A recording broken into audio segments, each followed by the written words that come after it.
Bab ke-23. Oh iya Anya, apa kamu meninggalkan suami dan adikmu berduaan di rumahmu? Tanya Sally. Iya mbak, aku tinggalkan mereka di rumah berdua. Aku tidak peduli dengan apa yang akan mereka lakukan. Anya bicara sambil tersenyum. Mendengar ucapannya, sontak saja Sally terkejut bukan main. Ternyata Anya benar-benar sudah tidak peduli pada mereka berdua. Anya, jika aku menjadi dirimu, sudah habis Ferin di tanganku. Kenapa kamu malah pasrah seperti ini? Apa kamu tidak ingin membuat mereka kapok? Tanya Sally, dia sangat kesal. Tidak mbak, itu akan membuang-buang tenaga saja. Lebih baik mereka berduaan dan menikmati perselingkuhan yang mereka lakukan, ucap Anya. Sally sampai menggelengkan kepalanya. Dia sangat kagum dengan ketegaran Anya. Dia sampai merelakan suaminya jatuh ke pelukan adiknya sendiri. Anya, coba kamu pergoki mereka. Siapa tahu saja kamu mendapatkan bukti lagi. Pasti sekarang mereka sedang bahagia karena kamu keluar dari rumah, ucap Sally. Anya tampak berpikir. Sebenarnya dia malas untuk masuk ke dalam rumahnya. Tapi ucapan Sally ada benarnya juga. Dia harus mencari tahu lebih jauh tentang kedekatan suami dan adiknya. Iya mbak, aku pamit ya, ucap Anya. Dia langsung pamit. Sally memegang tangan Anya dan menenangkan wanita berwajah cantik itu. Anya hanya membalas dengan senyuman. Setelah itu, dia pamit keluar dari rumah Sally. Sesampainya di dalam rumah, langkah Anya terhenti tepat di depan pintu kamar Ferin. Dia mendekat ke arah pintu kamar adiknya dan akan mendengarkan aktivitas apa saja yang sedang adiknya lakukan di dalam sana. Dia juga penasaran, siapa tahu saja ada Zaki di dalam sana. Deh, betapa terkejutnya Anya saat pundaknya ditepuk dari belakang. Mas, ucap Anya kesal. Kamu ngapain nguping adikmu? Tanya Zaki pura-pura. Terlihat Zaki sepertinya sudah mandi, karena dia sudah memakai pakaian yang rapi dan sangat wangi. Aku tidak nguping. Aku hanya ingin tahu apa Ferin tidur atau tidak. Oh iya mas, kamu sudah rapi. Ini kan masih sore. Tanya Anya. Oh ini Dik, kata teman-temanku, kita berkumpul sore ini juga, jawab Zaki. Mendengar ucapannya, Anya hanya mengangguk tanda mengerti. Lalu pandangannya teralihkan dengan tas yang dipakai suaminya. Mas, apa kamu punya uang simpanan? Aku mau beli sesuatu ke warung, ucap Anya pura-pura. Dia merasa heran, padahal amplop berisi uang itu sudah di tangannya. Tapi Zaki malah bersikap biasa saja, seakan dia belum menyadari jika uang bonusnya telah raib. Kamu mau beli apa? Ada sih 100. Gimana mau? Tanya Zaki. Ada rasa sesak di dalam dada Anya. Ternyata Zaki hanya berniat akan memberi uang 100.000 padanya. Untung saja dia sudah mengamankan uang bonus itu. Iya mas, tidak apa-apa, jawab Anya pelan. Lalu Zaki membuka tasnya dan hendak mengambil uang 100.000 untuk istrinya. Namun dengan wajah yang heran, Zaki sepertinya sedang mencari sesuatu di dalam tas miliknya. Anya tersenyum licik. Dia ingin tertawa dengan kencang saat melihat ekspresi wajah suaminya. Mas, kamu cari apa? Tanya Anya pura-pura tidak tahu. Zaki tidak menjawab. Dia masih mencari sesuatu di dalam tasnya. Mas, ucap Anya. Iya, jawab Zaki terkejut. Kamu cari apa sih? Tanya Anya.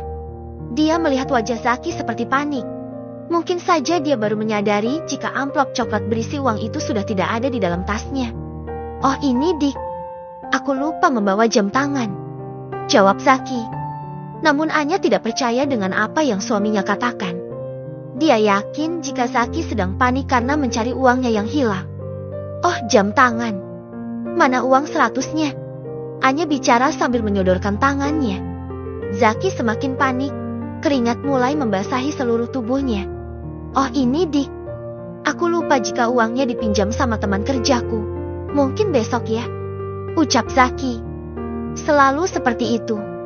Jika Zaki tidak punya uang, dia selalu beralasan kalau uangnya dipinjam oleh teman kerjanya. Masa kamu tidak punya uang sama sekali sih mas? Bukannya uang nafkah jadi berkurang akhir-akhir ini? Tanya Anya. Dia ingin tahu jawaban apa yang keluar dari mulut suaminya. Tampak Zaki semakin terlihat ketakutan dan panik, entah apa yang sedang dia pikirkan sekarang. Anya juga berusaha menahan amarahnya. Dia benar-benar tidak habis pikir dengan tingkah suaminya. Dia malah membohongi Anya dan tidak jujur tentang uang bonus yang selalu mengalir dari bosnya. Kamu tahu sendiri kan jika aku harus selalu pakai motor, uang bensin, makan. Apa kamu tidak mengerti juga? Ucap Zaki, kini nada bicaranya sedikit meninggi. Uang makan? Kenapa juga kamu tidak mau sarapan dan makan di rumah? Jadi itu alasan kamu selalu tidak punya uang dan uang nafkah untukku selalu dipotong? Tanya Anya dengan tenang. Zaki langsung terdiam. Dia tidak berani bicara lagi pada istrinya. Kini gelagatnya semakin aneh. Mungkin dia merasa heran karena uang bonus itu menghilang dari dalam tasnya. Kupikir kamu bisa menabung, Mas. Tapi ternyata diminta 100.000 saja tidak ada. Ucap Anya sambil tersenyum ketus. Diam. Suami lagi bingung malah ditambah bingung. Kenapa kamu tidak mau mengerti dengan apa yang sedang terjadi padaku? Bentak Zaki. Sontak saja Anya terlonjak kaget karena bentakan dari suaminya. Memangnya apa yang sedang terjadi padamu, Mas? Apa aku pernah tahu masalahmu? Tidak pernah lagi kan? Tanya Anya. Mendengar ucapan istrinya, Zaki semakin kesal. Dia lebih memilih untuk melengos pergi ke kamarnya. Setelah melihat kepergian suaminya, Anya tertawa pelan melihat wajah Zaki yang panik dan ketakutan. Pasti dia marah karena tidak bisa pergi jalan-jalan bersama dengan selingkuhannya malam ini. Gumam Anya. Setelah itu dia berjalan menuju ke ruang tengah dan akan bersantai di sana. Anya duduk di sofa sambil menonton televisi. Dia sengaja memutar film lucu agar dia bisa melepaskan tawanya. Dik, kamu bisa kecilkan suaramu itu tidak? Berisik. Tiba-tiba saja Zaki datang menghampirinya dan membentak Anya lagi. Memangnya apa urusanmu, Mas? Apa aku tidak boleh tertawa di rumah ini? Lagian kenapa kamu masih di rumah? Bukannya kamu mau pergi? Tanya Anya. Dia pura-pura tidak tahu. Dia akan terlihat tenang di hadapan Zaki. Mungkin saja dia ingin meluapkan amarahnya pada sang istri. Ah, pusing aku. Ucap Zaki, lalu dia kembali masuk ke dalam kamarnya. Anya semakin tertawa melihat sikap suaminya. Mungkin dia pusing karena kehilangan bonus yang akan dipakai bersama dengan selingkuhannya. Karena penasaran dengan apa yang akan suaminya lakukan, Anya akan menyusul Zaki ke kamar. Pasti sekarang dia benar-benar bingung karena uangnya tidak ada. Gumam Anya. Setelah itu dia berjalan menuju ke arah kamar. Namun saat dia melewati kamar Ferin, terlihat adiknya keluar dari kamar. Sudah berdandan cantik dan rapi. Loh Ferin, kamu mau kemana? Tanya Anya. Aku mau ketemu sama temenku, Kak. Jawab Ferin. Mendengar ucapannya, Anya tampak berpikir. Dia merasa aneh dan menduga mungkin saja Ferin akan pergi bersama Zaki malam ini. Teman-temanmu siapa, Ferin? Tanya Anya penasaran. Sudahlah Kak, jangan banyak bertanya. Oh iya, aku punya jus segar untuk muka. Bentar ya, aku ambil dulu di dapur. Ferin bicara sambil tersenyum. Setelah itu dia melengos pergi menuju ke arah dapur. Anya mengerutkan dahinya. Dia sedang memikirkan apa yang akan adiknya lakukan sekarang. Oh iya, pasti Ferin sedang merencanakan sesuatu untukku. Apa dia tidak tahu jika Mas Zaki belum berangkat? Konyol sekali.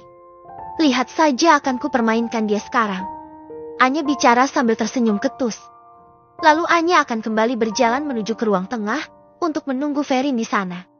Dia akan mengikuti permainan yang adiknya lakukan. Anya sedang duduk bersantai di sofa. Tidak berselang lama, Ferin datang dengan membawa gelas yang berisi jus jeruk di tangannya. Lalu dia berjalan mendekat ke arah kakaknya dan duduk di sebelahnya. Ini Kak, jus jeruk kesukaanmu, ucap Ferin sambil menyodorkan jus jeruknya. Melihat tingkah adiknya yang so baik, Anya tertawa dalam hati. Dia sudah tahu jika di dalam minuman itu sudah tercampur sesuatu yang akan membuatnya tertidur. Oh ya, terima kasih, ucap Anya. Lalu dia menerima minuman buatan Ferin itu. Tampak Ferin tersenyum puas. Mungkin dia mengira Anya tidak tahu dan akan meminum jusnya. Namun bukannya langsung meminum jus buatan adiknya. Anya malah menyimpan jus itu di meja. Kenapa tidak langsung diminum, Kak? Mumpung masih dingin biar seger, ucap Ferin. Nanti saja aku mau membawa jus ini ke kamar, jawab Anya. Mendengar ucapan kakaknya, tampak ada raut kekecewaan dari wajah Ferin. Mungkin dia tidak sabar untuk melihat sang kakak meminum jus itu agar segera tertidur. Tapi dia juga harus terlihat tenang. Jangan sampai Anya mencurigai dirinya. Oh, mau minum di kamar? Ya sudah, sana kakak istirahat saja. Aku mau berangkat sekarang, ucap Ferin sambil tersenyum. Nanti sajalah. Oh iya, aku mau tanya sama kamu. Memangnya ada acara apa sih sampai kamu berdandan dengan rapi seperti ini? Tanya Anya pura-pura tidak tahu. Sebenarnya Anya sudah tahu rencana Ferin dan Zaki malam ini. Tapi dia akan terlihat bodoh saja agar semua rencananya berhasil. Temanku ada yang ulang tahun, Kak. Jadi wajarlah aku berdandan dengan cantik seperti ini, jawab Ferin. Mendengar ucapan adiknya, Anya mengangguk pura-pura mengerti. Dia juga merasa muak pada Ferin yang seakan-akan tidak masalah saja. Padahal sangat jelas dia melihat adiknya bergelayut manja di tangan suaminya. Mungkin Ferin memang sudah ingin terang-terangan dengan hubungannya. Ferin sudah tidak punya rasa malu. Dia berlaga seolah-olah semuanya baik-baik saja. Padahal Anya sudah mengetahui perselingkuhannya dengan Zaki. Oh, acara ulang tahun ya? Ya sudah, jika kamu mau berangkat. Memangnya mau naik apa? Tanya Anya dengan tenang.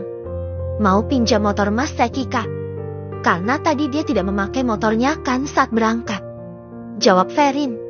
Mendengar ucapan adiknya, dada Anya mulai memburu. Mungkin saja itu adalah sebagian dari rencana mereka berdua. Tapi entah kenapa Anya langsung mendapat ide. Dia tidak akan memberitahu Ferin jika Zaki tidak jadi berangkat. Oh iya Ferin, memangnya kamu tahu dari mana jika Mas Zaki tidak memakai motornya? Padahal sejak tadi kamu di kamar kan? Tanya Anya, dia pura-pura tidak tahu. Oh ini aku hanya mendengar perbincangan kalian tadi, makanya aku tahu, jawab Ferin gelagapan. Anya tertawa dalam hati, padahal dia dan Zaki tidak membahas soal kendaraan tadi. Ferin memang sudah kelewat batas. Namun demi rencana yang harus berhasil, Anya akan pura-pura bodoh saja. Oh begitu. Ya sudah, sana berangkat, nanti kamu terlambat loh. Kunci motornya sudah ada di sana, ucap Anya. Tanpa diduga Ferin memeluk dan mencium Anya. Dia seperti sangat bahagia karena mendapat izin dari kakaknya. Terima kasih ya kak. Oh iya, jangan lupa minum jusnya ya. Dah. Ferin bicara sambil melengos pergi keluar dari rumah. Setelah melihat kepergian adiknya, Anya menghela napas lega. Akhirnya dia berhasil telah membohongi Ferin, karena ternyata Zaki masih berada di kamarnya. Bukannya aku cemburu. Maaf Ferin, sepertinya kamu harus diberi pelajaran. Kamu sudah mengecewakan kakakmu sendiri, gumam Anya. Setelah itu dia beranjak dari sofa. Anya juga tidak lupa membawa jus buatan Ferin. Lalu dia berjalan menuju ke arah kamarnya. Sesampainya di dalam kamar, dia melihat Zaki sedang tertidur. Pantas saja Ferin tidak tahu Zaki masih berada di rumah. Mungkin dia tidak mendapat kabar apapun darinya. Lalu Anya berjalan mendekat ke arah ranjang. Dia juga menyimpan jusnya di meja. Anya duduk di tepi ranjang sambil memandang wajah suaminya. Dia mengepalkan tangannya. Dia kesal karena kelakuan Zaki yang sudah menipu dirinya. Ternyata kamu bukan suami yang baik, Mas. Aku tertipu dengan wajah polosmu itu. Aku bingung harus berbuat apa pada kalian. Kenapa kalian berdua mengecewakanku? Gumam Anya dalam hati. Sebisa mungkin Anya tidak akan menangis karena mereka berdua. Dia akan kuat menghadapi masalah besar yang sedang menimpanya. Apalagi saat mendengar kabar Ferin sedang mengandung. Itu semakin membuat Anya dilanda kebingungan. Mas, kenapa kamu jahat? Apa tidak ada wanita lain selain adikku sendiri? Rasanya aku sudah tidak bisa berkata apa-apa lagi tentang kalian berdua. Aku benar-benar sudah mati rasa. Pria yang selama ini aku percaya, kini telah mengkhianati pernikahannya. Sejak kapan kalian berhubungan sampai Ferin hamil? Kenapa aku baru tahu? Kenapa Mas? Gumam Anya dalam hati. Pertanyaan demi pertanyaan bermunculan di kepalanya. Mungkin dia hanya penasaran. Sejak kapan suami dan adiknya berhubungan? Jika benar Ferin hamil, Anya pasti sangat kecewa dan bingung. Apalagi jika kedua orang tua mereka tahu, pasti mereka akan marah besar. Sebenarnya hati kecil Anya dia tidak tega jika harus menghukum adiknya. Tapi satu sisi dia juga harus memberi pelajaran pada Ferin karena sudah merebut Zaki darinya. Meskipun dia masih belum tahu bagaimana asal-usul mereka sampai berhubungan. Yang jelas jika Ferin ingin menghargai kakaknya, pasti dia tidak akan tergoda oleh kakak iparnya.